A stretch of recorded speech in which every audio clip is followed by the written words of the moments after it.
pertaining to riba, the sister of riba, right, towards cars, right? I'd like to hear your opinion pertaining to that. Motor car insurance. The way to respond to this is collective responsibility. You have to know what the law of this country can give you and what changes can you make to the law of this country. That we get a pool of people and we all assume a collective responsibility. And we run our insurance company as a not-for-profit. Not-for-profit. We don't want to make profit over other people's misfortunes. Mr. Insurance, you're looking bad. You're growing fat over other people's tears. You don't have a place of respect among us. No. But our insurance company, we don't have to call it an insurance company, call it a Jamaat. And whichever member of the Jamaat is involved in a motor car accident, and liability is on our side, not their side, then we, the members of the Jamaat, we will pay the cost involved in fixing the other man's car. In respect of your car, to the extent that you need the car for your basic necessity of life, we have a duty to help you to reach that level of basic necessity. Beyond that, no. In this way, the insurance company will operate perfectly, but with no profit going in my pocket. That's how we deal with insurance. Okay, any comments now on the subject? Let me hear what you have to say, particularly if you're a businessman, you're an engineer. Particularly if you're a businessman. All right, go ahead, Azad. No, well, it just made me think if I go and build, well, I wouldn't build a big house now, I build a small house. But should I insure it or not? Or just leave it to the will of Allah? Stay away from all insurance, all. I don't have medical insurance. No. No, I don't have medical insurance. And I don't tell my wife already. If a situation arises where I have to have some operation for $100,000, don't go and make no appeal for the Muslim community to raise $100,000 for me. No. Life and death are in Allah's hands, not in the hands of any hospital or any doctor. If Allah has decreed death, nothing can change that. And if Allah has decreed life, you can't take me away. Stay away from all insurance. And where you cannot stay away from insurance because the law requires it and you can't get away from the law, then this is fearing Allah to the extent that you have the capacity to do it. So I have motor car insurance, but I buy third party. I had a car in New York,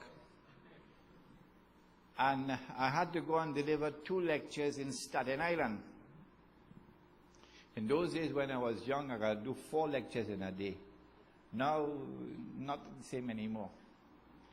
So while I was driving to Staten Island, car break down. I'm more concerned about my lectures, the people waiting. So I park up the car, decided to roll on, I gone. 6 o'clock in the evening, when I finished my 2 lectures, going back for the car gone.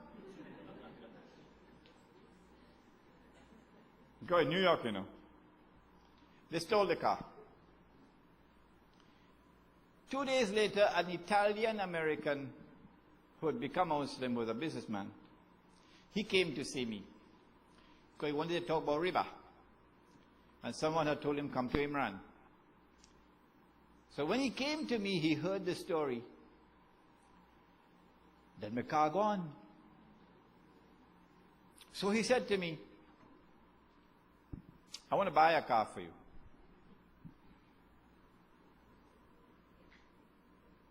No, no. He said, I want to lease a car for you. All that you'll have to do is to pay the insurance. Full comprehensive. I say, no. No, thank you. Me have no car, you know. A Muslim businessman in Lower Manhattan with a garage. He heard Imran car gone. He called me on the phone. Maulana, I want to lease a car for you. Brand new. You ain't got no shut down anything. All you have to do is pay the insurance. Full comprehensive. I said, no, thank you. Because in a choice, in driving a car for $500, you could buy a car for $500 in New York. You go shut down. but you could buy third party, limit liability. You don't have to buy full comprehensive. So I turned down those two offers because I did not want to take maximum insurance. I wanted to take minimum insurance. Eventually the Italian American come back to me. He said, Maulana, here's $3,000. Go and buy a second-hand car. And that's how I was able to get a car within a week's time. So stay away from insurance. Take the minimum that you can take when you cannot avoid it at all. Any other questions? Now, what were some comments? Can I make a comment? The concept of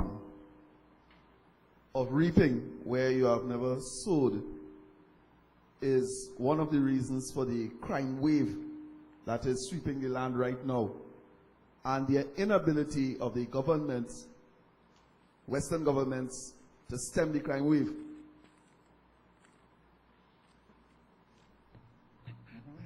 One of the things that governments do,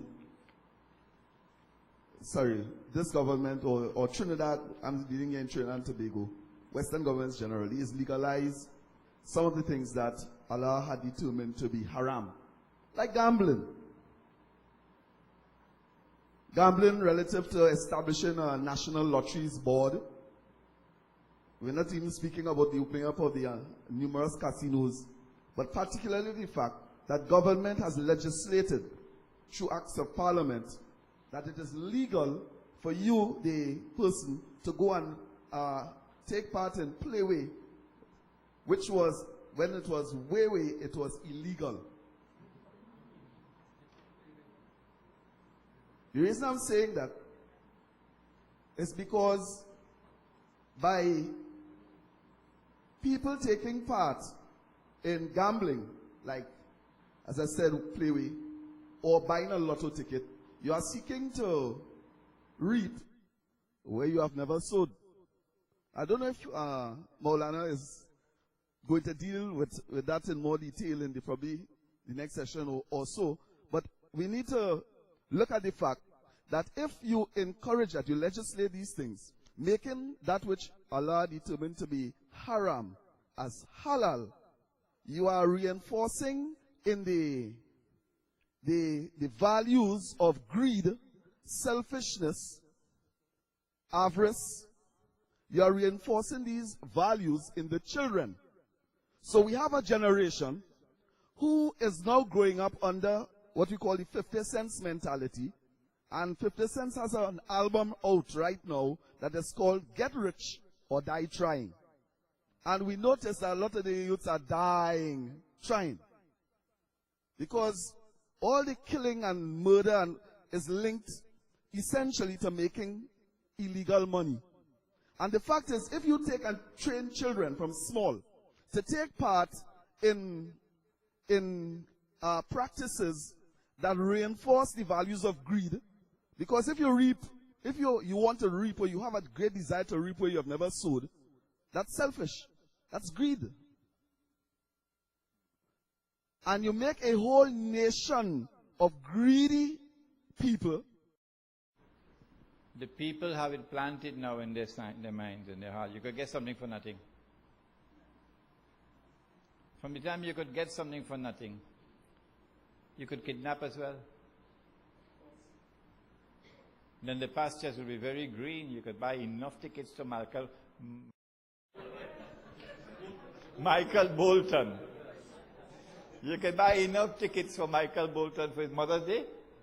Yeah, because you kidnap the fella. You could get something for nothing. You could go and rob. You could steal. You plant that mentality in their minds with your lottery since 1960 something. State-sponsored lottery. So as Malcolm X would say, the chicken's coming home to roost now. Okay? Okay, I want some comments from the audience. I want some interaction from the audience now. Not from Michael, from the audience. You have heard, I think, enough so far on the subject of money in Islam to have seen a new perspective from the one that you are accustomed to. This should have blown away some of the cobweb. And you're beginning to see the light now. You're beginning to see the reality which is different from the external appearance, the internal reality which is different from the external appearance. They didn't teach that at the London School of Economics. You got your degree from London School of Economics, but they didn't teach it there. Any comments? Okay, in the meantime, is it permissible to work in a bank? No. The Prophet cursed all four. The one who takes riba, the one who gives riba, the one who records the transaction, which is the bank, and the two witnesses, which is the bank. And he said that they're all equally guilty. Equally guilty. The punishment for the one who takes riba is in the Quran. وَمَنْ عَادَ فَأُولَٰئِكَ أَصْحَابُ النَّارِ هُمْ فِيهَا خَالِدُونَ.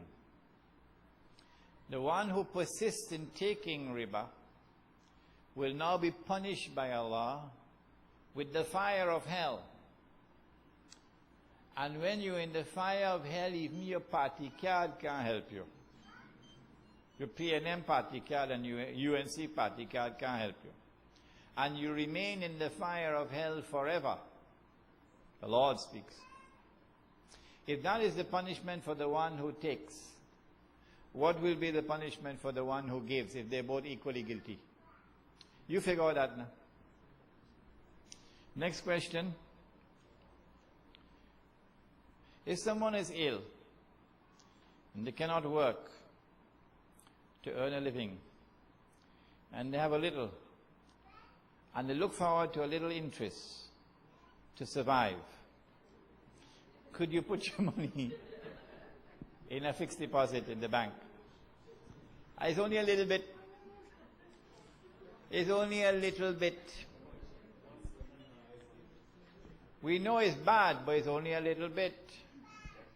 Okay, if I offer you a glass of milk, and I only put one little drop of urine in the milk, would anyone except a former Prime Minister of India drink it?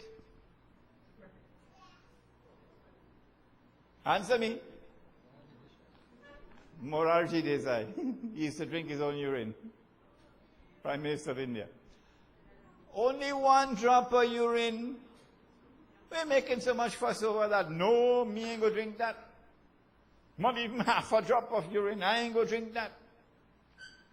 Huh? Well, if that is your standard of purity, why should his standard be any less than yours? Huh? Have you no sense? This is your standard. Why should his standard be less than yours? When you cannot do otherwise, like a situation where you're dying from starvation, then the law of necessity would apply. But then don't fill your plate with the pork. And when you're eating the pork, don't lick your finger, na man. And don't invite all the neighbors to come and join in the pork. And when food is available, you should be hurried to get away from the pork and eat the food. That is the only condition in which the law of necessity would apply.